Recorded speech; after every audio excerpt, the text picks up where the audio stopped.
Don't. Don't.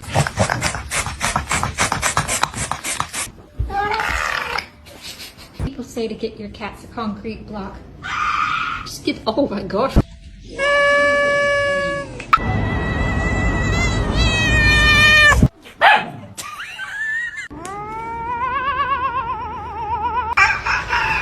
What?